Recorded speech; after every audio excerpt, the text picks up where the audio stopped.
Shalom saudara yang dikasihi Tuhan Yesus. Hari ini kita bertemu lagi, kita akan membahas sebuah kisah firman Tuhan yang kita pernah dengar.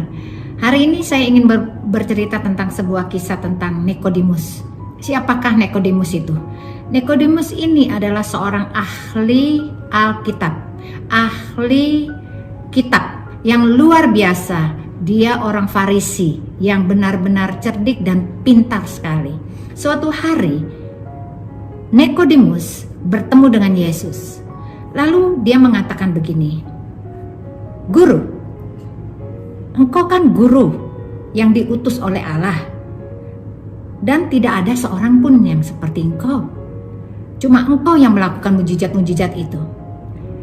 Tapi kemudian Tuhan Yesus ini menjawab, "Aku berkata kepadamu, seseorang itu harus dilahirkan kembali." Mengapa kita harus dilahirkan kembali? Semua orang harus dilahirkan kembali. Saya percaya bahwa perkataan Tuhan Yesus ini sangat-sangat benar. Karena kita tidak akan pernah bisa pergi ke surga dengan daging kita. Karena daging kita akan kembali menjadi debu. Tetapi roh kita akan kembali kepada Allah Bapa kita. Saudara yang dikasihi Tuhan, oleh karena itu Tuhan meminta kepada kita semua.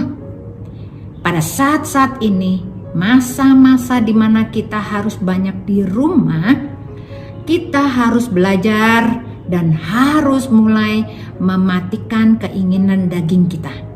Tentunya keinginan daging kita tuh banyak banget. Kita pengen jalan-jalan. Kita ingin pergi ke shopping mall. Kita ingin pergi makan di restoran yang enak. Itu semua keinginan daging. Kita juga ingin pergi ke suatu tempat yang kita belum pernah pergi. Mau foto-foto atau apa segala. Mau bikin sesuatu cerita dalam IG kita dan lain-lain. Tetapi saat ini semua keinginan kita itu sepertinya terhalang. Mengapa? Seharusnya kita bersyukur kepada Tuhan karena kita diberikan waktu yang terindah. Masa-masa COVID ini adalah masa-masa yang terindah supaya kita bisa mengucap syukur kepada Tuhan. Mengapa? Kenapa Bu Tina kita nggak itu sedih gitu kalau kita nggak bisa pergi kemana-mana atau usaha kita kan omsetnya turun. Tetapi Tuhan berkata begini, segala sesuatu itu ada waktunya. Ada waktunya senang, ada waktunya tidak senang, ada waktunya sedih, ada waktunya tidak sedih. Ada waktunya kita berjalan-jalan, ada waktunya kita berdiam di rumah. Ada waktunya kita merenungkan firman Tuhan, adanya kita bersaksi tentang firman Tuhan. Segala sesuatu itu ada waktunya. Apakah saudara percaya? Mari kita bahas renungan kita bersama-sama dari Yohanes 3 ayat 1 sampai dengan 21 dengan judul percakapan dengan Nikodemus. Saya akan bacakan, saudara menyimak dengan sungguh-sungguh. Adalah seorang Farisi yang bernama Nikodemus, seorang pemimpin agama Yahudi. Ia datang pada waktu malam kepada Yesus dan berkata, "Rabi, kami tahu bahwa engkau datang sebagai guru yang diutus Allah. Sebab tidak ada seorang pun yang dapat mengadakan tanda-tanda yang engkau adakan itu jika Allah tidak menyertainya." Yesus menjawab katanya, "Aku berkata kepadamu, sesungguhnya jika seorang tidak dilahirkan kembali, ia tidak dapat melihat kerajaan Allah." Lalu kata Nikodemus kepadanya, "Bagaimanakah mungkin seorang dilahirkan kalau ia sudah tua? Dapatkah ia masuk kembali ke dalam rahim ibunya dan dilahirkan lagi?" Jawab Yesus, "Aku berkata kepadamu, sesungguhnya jika seorang tidak dilahirkan dari air dan roh, ia tidak dapat masuk ke dalam kerajaan surga atau kerajaan Allah. Apa yang dilahirkan oleh daging adalah daging, apa yang dilahirkan roh adalah roh. Janganlah engkau heran, karena aku berkata kepadamu, kamu harus dilahirkanlah kembali. Angin bertiup kemana ia mau dan engkau mendengar bunyinya, dan engkau tidak tahu dari mana ia datang dan kemana ia pergi. Demikian juga halnya dengan tiap-tiap orang yang lahir dari roh. Nikodemus menjawab katanya, bagaimanakah mungkin hal itu terjadi? Jawab Yesus, engkau adalah pengajar Israel dan engkau tidak mengerti hal-hal itu. Aku berkata kepadamu, sesungguhnya kami berkata-kata tentang apa yang kami ketahui dan kami bersaksi tentang apa yang kami lihat, tetapi kamu tidak menerima kesaksian kami. Kamu tidak percaya waktu aku berkata-kata dengan kamu tentang hal-hal duniawi. Bagaimana kamu akan percaya jika aku berkata-kata dengan kamu tentang hal-hal surgawi? Tak ada seorang pun yang telah naik ke surga selain daripada Dia yang telah turun dari surga, yaitu Anak Manusia. Sampai di sini dulu. Saudara yang dikasih Tuhan, kita simak. Tuhan berkata kita harus dilahirkan dari air dan roh. Mengapa kita harus dilahirkan kembali? Karena kita diciptakan oleh Tuhan segambar dan serupa dengan gambarnya. Sedangkan Tuhan itu adalah roh. Dan manusia hidup dari tubuh, jiwa, dan roh. Jikalau manusia hanya hidup dari tubuh saja dan jiwa saja, maka manusia itu mungkin akan kehilangan jalan hidupnya. Kemungkinan dia ikut masuk dalam arus yang tidak benar, pergaulan yang tidak benar, karena dia tidak memiliki roh Allah di dalamnya. Kepintaran tidak akan menjamin kita masuk surga. Engkau adalah seorang pengajar sekolah Alkitab. Mungkin engkau juga adalah seorang yang mahir membawakan dan mengajar dalam segala hal. Tetapi Tuhan berkata bahwa setiap kita harus dilahirkan dari air dan roh. Bagaimana caranya? Caranya mudah, yaitu kita harus datang kepada Tuhan. Kita minta urapannya, kita harus bertobat dari jalan-jalan kita yang jahat, dan kita minta Roh Kudus masuk ke dalam hati kita, merubah kita, sehingga keinginan kita tidak lagi dikontrol oleh keinginan kita sendiri, tetapi dikontrol, diambil alih oleh Roh Kudus. Bagaimana caranya supaya Roh Kudus bisa ambil alih hidup kita? Pertama, kita harus menyiapkan hati kita dulu. Karena tidak mungkin Roh Kudus bisa masuk ke dalam hati kita jikalau hati kita ini tidak menjadi rumahnya Tuhan. Kita harus menjadikan hati kita ini rumahnya Tuhan dulu. Kita harus bangun dulu rumah ini supaya Roh Kudus yang masuk ke dalam hati kita, dia tidak akan keluar-keluar lagi. Mengapa? Karena kita sering merasa bahwa hidup saya ini sebentar-sebentar saya merasakan hadirat Tuhan, ada Roh Kudus di hatiku yang bicara, tapi kadang-kadang aku merasa aku ditinggalkan oleh Roh Kudus dan Roh Kudus itu terasa jauh daripadaku dan aku kembali menjadi lemah, letih dan lesu. Mengapa? Karena mungkin rumahmu belum dibangun. Apa yang menyebabkan rumah kita dibangun? Mari kita simak, kita harus mengetahui rahasianya. Rahasia untuk membangun rumah Tuhan dalam hati kita, kita harus membangun dengan 4 pilar. 4 pilar itu adalah kasihilah Tuhan Allahmu dengan segenap hatimu, dengan segenap akal budimu, dengan segenap kekuatanmu, dan dengan segenap jiwamu. Hal 4 ini adalah 4 pilar di dalam hati kita yang membangun pilar rumah Tuhan. Lalu apa yang menjadi tembok daripada rumah kita ini? Kita harus membuat tembok dinding daripada rumah Tuhan supaya Roh Kudus tidak keluar masuk. Gimana caranya? Kita harus membangun dinding hati kita itu dengan mengasihi sesamamu manusia seperti dirimu sendiri. Itu yang akan membuat jadi rapat. 4 pilar yang tadi saya katakan, kita harus membangunnya dengan dasar kasihilah Tuhan Allahmu dengan segenap hatimu, dengan segenap jiwamu, dengan segenap kekuatanmu, dan dengan segenap akal budimu. 4 ini yang menjadi dasar utama dan kita bungkus dengan tembok, yaitu tembok mengasihi sesamamu manusia seperti dirimu sendiri, menjadi dasar dari bangunan rumah Tuhan di hati kita. Lalu apa lagi? Kita memerlukan atapnya. Apa yang membuat atap? Kita harus taat, tekun, dan setia. Ini yang menjadi segitiga atap rumah hati kita. Pada saat rumah hati kita itu dibangun di dalamnya dan sudah tertanam rumah Tuhan, maka pada saat kita berdoa minta Roh Kudus masuk ke dalam hati kita dan kita sudah siapkan untuk mengasihi Tuhan dengan segenap hati, mengasihi sesama manusia dengan segenap hati juga. Kemudian kita juga melakukan ketaatan, ketekunan dan kesetiaan dalam mengikut firman Tuhan, semuanya kita lakukan. Maka hal ini yang terjadi. Roh Kudus akan masuk ke dalam hati kita. Dia tidak akan pernah keluar-keluar lagi. Dia akan sangat-sangat senang berada di hati kita. Saudara yang dikasihi Tuhan, banyak orang tidak mengerti bahwa betapa pentingnya kita membangun rumah Tuhan di dalam hati kita. Jikalau tidak ada rumah Tuhan, tidak mungkin roh Tuhan bisa berdiam. Tidak mungkin kita bisa diubahkan sifat dan tingkah laku kita. Kita cenderung melakukan apa yang menjadi keinginan daging kita. Keinginan daging kita tahu semua akan membawa kita kepada kebinasaan. Kita hidup jauh daripada Tuhan.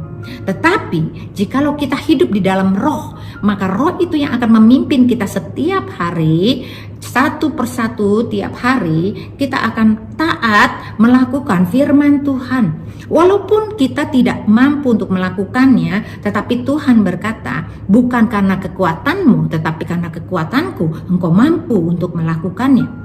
Kita bisa mengampuni sesama kita manusia seperti diri kita sendiri. Kita mulai mempunyai kasih terhadap orang-orang lain. Kita mempunyai compassion untuk orang lain. Kita mulai memperhatikan mertua kita. Kita mulai memperhatikan ipar-ipar kita. Dan kita memperlakukan dengan baik keluarga-keluarga kita. Kenapa? Ada perubahan di dalam hidup kita yang penuh dengan kasih. Itu yang Tuhan minta, bahwa kita hanya bisa berubah jikalau ada roh Allah di dalam kita.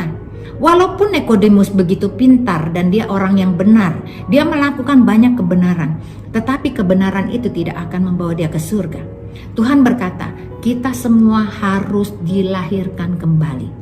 Hidup kita yang lama sudah mati. Kita harus bangkit menjadi manusia yang baru. Manusia Allah, manusia yang hidupnya kudus, suci dan tidak bercacat celah. Apakah saudara mau melakukannya itu? Hari-hari ini adalah hari-hari yang jahat. Kesempatan kita semakin sedikit untuk hidup dalam kebenaran. Tetapi Tuhan sungguh amat baik memberikan kita waktu satu hari demi satu hari supaya engkau mempergunakannya dengan bijaksana. Saudara yang terkasih, kita lanjutkan pembicaraan kita dari ayat yang ke-14 dan seterusnya. Dan sama seperti Musa meninggikan ular di padang gurun, demikian juga anak manusia harus ditinggikan, supaya setiap orang yang percaya kepadanya beroleh hidup yang kekal. Karena begitu besar kasih Allah akan dunia ini, sehingga ia telah mengaruniakan anaknya yang tunggal, supaya setiap orang yang percaya kepadanya tidak binasa, melainkan beroleh hidup yang kekal. Sebab Allah mengutus anaknya ke dalam dunia bukan untuk menghakimi dunia, melainkan untuk menyelamatkan oleh dia. Barang siapa percaya kepadanya, ia tidak akan dihukum. Barang siapa tidak percaya, ia telah berada di bawah hukuman, sebab ia tidak percaya dalam nama anak tunggal Allah. Dan inilah hukuman itu, terang telah datang ke dalam dunia, tetapi manusia lebih menyukai kegelapan daripada terang, sebab perbuatan-perbuatan mereka jahat. Sebab barang siapa berbuat jahat, membenci terang dan tidak datang kepada terang itu, supaya perbuatan-perbuatannya yang jahat tidak nampak. Tetapi barang siapa melakukan yang benar, ia datang kepada terang, supaya menjadi nyata bahwa perbuatan-perbuatannya dilakukan di dalam Allah. Mari saudara yang dikasihi Tuhan Yesus, kita tahu bahwa kesempatan kita hanya satu kali. Kita tidak dikasih dua kali. Hidupmu yang tahun lalu 2019 tidak bisa engkau ulangi, dan engkau tidak bisa mengganti 2020 ini menjadi 2019, karena semua waktu yang lalu itu sudah lewat. Kita jangan menggunakan waktu kita dengan sia-sia. Kalau Tuhan mengatakan supaya kita harus mencari kehidupan yang kekal terlebih dahulu, melebihi yang lain, berarti betapa pentingnya kita hidup sungguh-sungguh. Barang siapa yang tidak percaya kepadanya, kita akan binasa. Tapi barang siapa yang percaya kepada Anak Allah yang hidup, dia akan memperoleh hidup yang kekal. Oleh karena itu, kita harus sungguh-sungguh memberikan hidup kita seluruhnya, jangan setengah-setengah. Saudara harus total, penuh, sepenuh hati, total surrender. Jadi istilahnya sepenuhnya, penyerahan penuh hidupmu kepada Tuhan, sehingga engkau menjadi berharga di hadapan Tuhan. Karena hanya dengan memberikan hidupmu sepenuhnya kepada Tuhan, Ia melihat hatimu setiap hari. Pada saat engkau tidur, apa yang kau pikirkan? Apakah engkau memuji Tuhan? Apakah engkau banyak-banyak berdoa?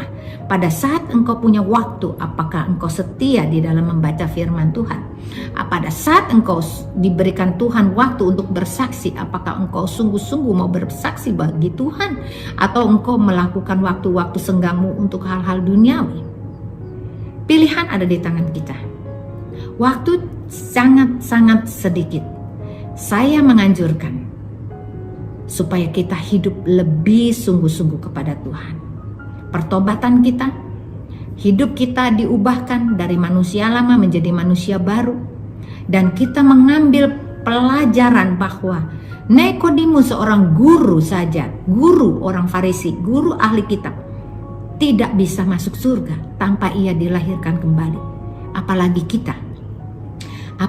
kita saudara, yang kita bukanlah apa-apa.